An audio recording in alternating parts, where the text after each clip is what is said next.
Desde a minha mocidade, eu me questionei a respeito da vida que um verdadeiro cristão deveria levar. Eu sempre procurei me dedicar a viver uma vida de santidade na presença de Deus, sempre evitando o pecado, porque eu achava que longe do pecado não poderia haver infelicidade. Longe do pecado eu teria a graça de Deus sobre a minha vida, teria o gozo, a alegria e a presença do Senhor comigo o tempo todo. Mas eu ficava imaginando como a maioria dos jovens tem essa mania, e até hoje eles têm, de achar que a santidade e a pureza espiritual é uma coisa que se poderia dizer assim, apenas uma alternativa, é uma escolha, é como se fosse assim uma opção. Você pode ser crente cheio da graça de Deus, você pode ser um crente dedicado, ler a Bíblia, um crente que vai à igreja regularmente, que está sempre meditando, orando e fazendo a vontade de Deus, ou ser um crente normal, uma pessoa comum, um jovem que conta piada, que anda de um lado para outro com outras pessoas, que imita as coisas do mundo, que gosta de músicas mundanas, que gosta de coisas mundanas, de times de futebol, que passa o tempo todo envolvido em coisas do mundo. Não é? Porque, afinal de contas, a gente não vê diferença quando você olha para um cristão, você não vê diferença entre... Você não vê o coração dele. Quem vê cara não vê coração, né? Então, quem olha para a aparência de uma pessoa, pensa que aquela pessoa é uma pessoa boa, de coração bom. Isso, claro, há um tempo atrás, né? Quando o se vestir, o vestir uma roupa, a maneira dos crentes se vestirem, a maneira dos crentes se comportarem, o corte do cabelo, a postura exterior de um crente, isso quando a postura dele era considerada uma coisa própria de um crente. Hoje isso já não faz sentido, porque na verdade você pode encontrar uma pessoa totalmente mundana, carnal, toda tatuada dos pés à cabeça, com brinco, com argolas no nariz, com o cabelo desgrenhado, com roupas diabólicas, com nomes escritos em letras, aquelas letras que geralmente se usa nos cultos satânicos, e somente colocando aí a temática evangélica, a temática gospel. É claro que esse tipo de coisa nos causa nojo, nos causa ânsia de vômito quando vemos assim jovens se vestir como um roqueiro, como uma pessoa como aqueles heavy metal antigo, né? Aqueles conjuntos de música mundanas, de conjuntos de música satânica, como os conjuntos de rock do passado. Hoje, essa juventude, iludida, né, fascinada por esta temática satânica, nunca experimentou a verdadeira santidade, a verdadeira comunhão com Deus, que é fundamentada numa vida separada do mundanismo.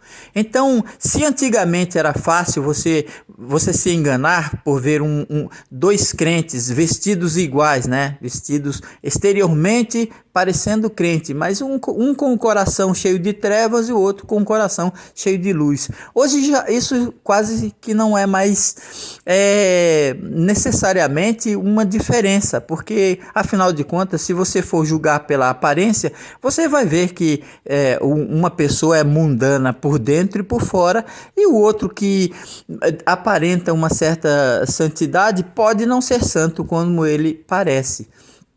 Por isso, no meio de toda essa confusão, o que eu quero deixar bem claro é esse: a razão principal para vivermos uma vida próxima a Deus, junto de Deus, uma vida de santidade, uma vida de humildade, uma vida dedicada ao Senhor, se refere às bênçãos do Senhor.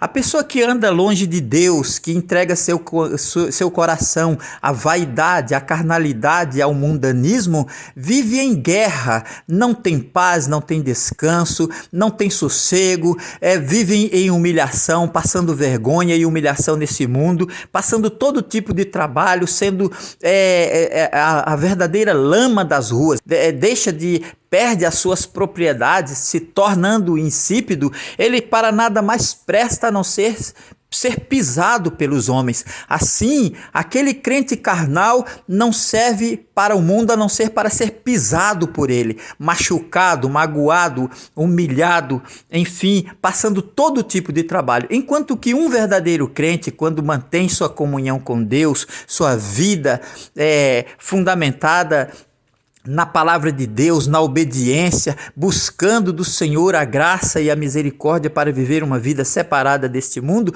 ele tem paz no coração.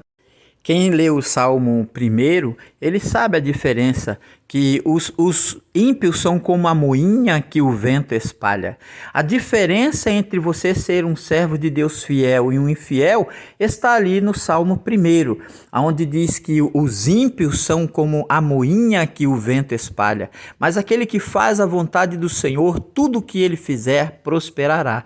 A diferença está que as bênçãos de Deus estão com o crente fiel. As bênçãos de Deus estão com o jovem que tem o seu coração lavado, santificado, purificado no sangue de Jesus Cristo, e quando ele é ferido, atacado por Satanás, essas coisas não fazem efeito, porque o Senhor está ao lado dele para dar vitória, para dar graça, para dar sustento. As lutas, elas são constantes, elas são diárias, elas são incessantemente uma luta dentro de nós, mas com a graça de nosso Deus nós vencemos. Muitas são as aflições dos justos, mas o Senhor o livra de todas. O demônio, o mundo, a carne, Satanás podem se levantar para lutar e combater um servo de Deus que anda em comunhão com Deus, mas é derrotado. A paz de Cristo, que excede todo o entendimento, guarda sempre os nossos corações e nos dá a vitória. Em Cristo somos mais do que vencedores. É o que a Bíblia diz, que o jovem resiste ao diabo e ele foge dele. Mas aquele que se entrega a Satanás, aquele que adota os costumes e a identidade mundana, vive em guerra e em sofrimento que só traz desgraça, tribulação e humilhação para a sua vida. Portanto, vale a pena ser fiel, vale a pena buscar uma vida de comunhão com Deus para que as bênçãos do Senhor nos acompanhem, nos alcancem, aonde quer que estivermos e por onde quer que andarmos. Então que Deus te dê a graça de buscar sempre essa diferença. Não fique pensando, a santidade não é uma opção. A separação do mundo não é uma opção. A separação do mundo é uma exigência para quem quiser viver uma vida de paz e prosperidade nesta vida e ter, por fim, a esperança da vida eterna. Que Deus te abençoe e te guarde e te ajude em nome de Jesus Cristo. Amém.